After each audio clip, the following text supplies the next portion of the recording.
Hey everyone, welcome back. We're doing a deep dive today into advocating for your child's needs in school. Yes. We've got research Mhm. all about how to empower parents, Yeah, but let's be real for a second. sure. It can feel pretty overwhelming. It can. So we're going to break it down Absolutely. and Yeah. give you the most useful tips and advice. Yeah. I've got an expert here to help me do just that. I'm happy to be here. So let's just jump right in with the why. Okay. We all want our kids to Of succeed. course. But when we were prepping for this deep dive, Yeah. something really stood out to me. What was that? Did you know that a lot of children, Mhm. especially those with disabilities, Yeah. they don't actually get the services that they're entitled to? And it's true. It's kind of shocking. It is. And it's Yeah. really important Yeah. to be an advocate for your child. Yeah. And, even if your child is thriving, Right. understanding these skills can help all kids. Absolutely. It creates a more inclusive and equitable learning environment. Okay. That makes sense. Yeah. But I gotta admit something. Whenever I hear legal rights, Uh-huh. my brain just shuts down. I hear you. It can feel so intimidating. It can. Sure, I'm not alone. No, you're definitely not alone. Okay, good. And that's why we're not going to get bogged down with the jargon. Okay, good. Because... The key takeaway here is that there are laws in place, Okay. like IDA, Right. Section 504, Mm-hmm. ADA, Yeah. and they protect your child's rights. Okay, so we don't need to memorize the entire law book, No, not at all. but just understanding the basics. Right, having that foundation. Okay, that makes me feel better. It's about knowing what your child is entitled to so you can advocate for their needs. I like that. So let's talk about these advocacy skills. Yes, let's. The first one that really stood out to me from the research Okay, was that parents are powerful agents for change. love it. It's all about knowledge is power, Yes. but what kind of knowledge? Well, like your rights under IDA, Okay. for example. Yeah. Let's say your child needs a specific type of therapy, Okay.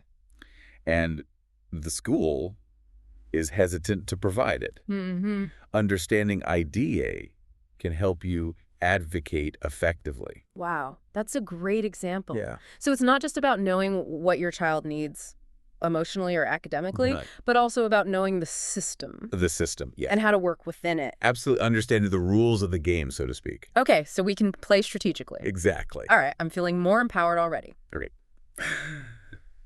Skill number 2 is communication, Yeah, which seems obvious, yeah, but I'm guessing it's more than just talking. it is. Yeah. Yeah, active listening is also important. Oh, okay. It's not just about getting your point across, Mm. but building understanding. So it's not like going in guns blazing, ready to fight, No, not at all. but working together. Yes, creating a collaborative environment. Okay, so how do we do that? Well, imagine you're explaining your child's needs to someone Go ahead. who's never met them. Okay. What are the essential things they need to know? I like that. What details would really paint a picture Okay, go of on. their strengths and challenges? Yes. This is making me realize I might have been doing this all wrong. That's a common mistake. I've been so focused on my own emotions And and not really listening to what the school has to say. that's understandable. But they have valuable insights too. They do. Right. They do. So it's finding that balance Yes. between being a strong advocate, Hmm. but also being open to hearing different views. It's a dance, not a battle. Ooh, Right. I like that. Okay, so we've got knowledge, Yes. communication. Hmm. What's the next skill? This one might sound counterintuitive, Okay. but it's collaboration. Ooh, tell me more. Not confrontation. I like this. I like this. So think about it this way. You, the school staff, your child, Yeah. you're all on the same team. You all want what's best for your child, Right. even if you don't always agree. It's easy to see them as the enemy sometimes. It can be, Yeah. but when you shift your mindset Mm-hmm. to collaboration, Yeah. it opens up so many possibilities. Wait, what? Well, instead of battling each other, Okay. you can work together Okay. and pool your knowledge and resources. So it's like we're all working together to solve a puzzle, Right. not against each other. Right. Okay. Do you have any examples of how this can work? Sure. I once worked with a family Okay. whose son was having behavioral problems. Okay. The parents were very frustrated. Mhm. They were ready to pull him out of school. Wow. But Yeah. they decided to try collaboration. Okay. So they met with the teacher, the principal, and the school counselor. Okay. And together, Yeah. they brainstormed a plan. Okay. And what happened? It was remarkable. Really? The boy's behavior improved. Wow. He started thriving. So they were able to find solutions They did. that worked for everybody. And the teachers learned new strategies. That's great. The parents felt empowered. Wow, it was a win-win. It was. Okay, so collaboration really can make a difference. It can. All right, so we've got knowledge, communication, collaboration, Yes. all very important. They are. But how do we turn these into action? That's a great question. That's what I want to know. And it leads us to our next skill, Oh. which is setting clear goals. So it's not just about knowing what we want in general, Right. but getting specific. It's about moving from vague wishes Okay. to concrete objectives. Okay, so what does success look like for your child? Yeah. What are your hopes and dreams for them? That's such a good question. It is. I think I've been so focused on just getting through the day-to-day. It's easy to do that, Yeah. but taking the time to define those goals Mhm. can be really helpful. Okay, I'm ready. Good. But I have a feeling this next part might be tricky. We've talked about collaboration and finding common ground, but Mhm. what happens when there's conflict? That's a very valid question. What do we do when we hit a roadblock? Right. And it brings us to our next skill, Okay. handling conflict constructively. Because disagreements will happen, Absolutely. especially in a system like education. It's complex. It is, I can relate to that. Yeah. I remember one time I went into a meeting Uh-huh. and I was so frustrated. Yeah. I could barely speak. I understand. It felt like everything was going wrong. I've been there. And I just shut down. That's a natural response. Really? When we feel like our children's needs aren't being met, Yeah. our emotions can run high. Okay, but there's got to be a better way. There is. Right. Yes. So how do we stay calm? Well, first remember that you're not alone. Okay. Every parent faces challenges. That makes me feel better. It's part of the journey. Okay, so besides remembering that we're not alone, what can we do? Well, one technique Yeah. is to pause and take a deep breath Oh, that's a good one. before responding. Okay, so pause and breathe. Exactly. Yeah, what else? Another strategy is to focus on the facts Okay. and avoid making assumptions. Okay, so first thing. For instance, Yeah. if a teacher forgets to implement an accommodation Right. outlined in your child's IEP, don't assume they're being negligent. Right. Maybe they just had a really busy day. Okay, that's a good point. Give them the benefit of the doubt. It's so easy to jump to conclusions. It is. Yeah. But assuming the worst just leads to more conflict. Okay, so Yeah. pause, Yes. breathe, Mm-hmm. stick to the facts, Right. assume good intentions. Exactly. Got it. Anything else? Well, once you've managed your emotions, Yeah. it's time to shift into problem-solving mode. Okay. So what does that look like? It means listening to the other person's perspective, Even if I don't agree. even if you don't agree. Try to understand their point of view. Okay, and their goals. Yes. I'm seeing a theme here. What's that? Communication, Yes. collaboration, Mm. looking for those win-win solutions. It's about approaching conflict as a shared problem to be solved, Okay, not a battle. not a battle. This is good stuff. It is. I'm feeling much more confident. Good. But what happens if we reach an impasse? That's a good question. What if we've tried all these strategies and we're still stuck? You're right. Sometimes conflicts escalate, Yeah. and it's important to know you have options. Okay, what are they? Well, one option is mediation. What is that? It involves bringing in a neutral third party Okay. who can help facilitate a conversation. So it's like having a referee. Exactly. Okay, I like that. hmm What other options do we have? If mediation doesn't work, Yeah. you can pursue due process. This sounds more legal. It is. Right. It's a more formal procedure. Okay. It's outlined an idea, Mm-hmm. and you present your case to a hearing officer. So this is where things get more complex. Yes. But it's important to know that this option exists. So it's like a safety net. Exactly. Okay, so we've talked about staying calm, Mhm. focusing on solutions, Yeah. mediation, Uh-huh. due Yeah. process. Right. It's a lot, but it's good to know we have options. It is. But I have a question. Okay. What about the child's voice in all this? That's an incredibly important question. Where do they fit in? And it leads us to our final skill, Okay. empowering your child to self-advocate. Okay, now a lot of parents might be thinking, Yeah. my kid is too young for that. Right. What are your thoughts? Self-advocacy is a skill that develops over time, Okay. but it's never too early to start. Okay, so even young children can learn They care, don't- express their needs? It's about creating a safe and supportive environment. So giving them the tools and the confidence to Yes. communicate? even in small ways. And as they get older, we can involve them more. Absolutely. Right. Explain things to them. Mm-hmm. Encourage them to ask questions. So it's not just about advocating for our kids, Right. but teaching them to advocate for themselves. Exactly. And those are skills that will help them throughout their lives. Yes, self-advocacy is an invaluable life skill. This has been so eye-opening. Good, I'm glad. I feel so much more prepared. Wonderful. We've covered so much. I have. From the legal framework to communication skills Mm-hmm. to empowering our children. Yeah. Is there anything else you want to add? Just, this advocacy is a journey, Oh, not a destination. It's ongoing. okay. There will be bumps in the road, I believe that. frustrations, Mm-hmm. times when you feel like you're not making progress. Yeah. Yeah. But remember, you are your child's best advocate. That's good. Trust your instincts, keep learning, and never give up. Okay, that gives me hope. Good. It's not about being perfect. No. It's about being there, Yes. being informed, and being a voice for our children. Beautifully said. Thank you so much for sharing your wisdom. It's been my pleasure. Listeners, thank you for joining us Yes, thank you. on this deep dive into advocacy skills. We hope you feel more informed. We hope you feel more equipped and Yeah. inspired Yeah. to advocate for your child's needs. Absolutely. Before we let you go, Okay. let's recap those 6 key skills. Sure. First up, knowledge is power.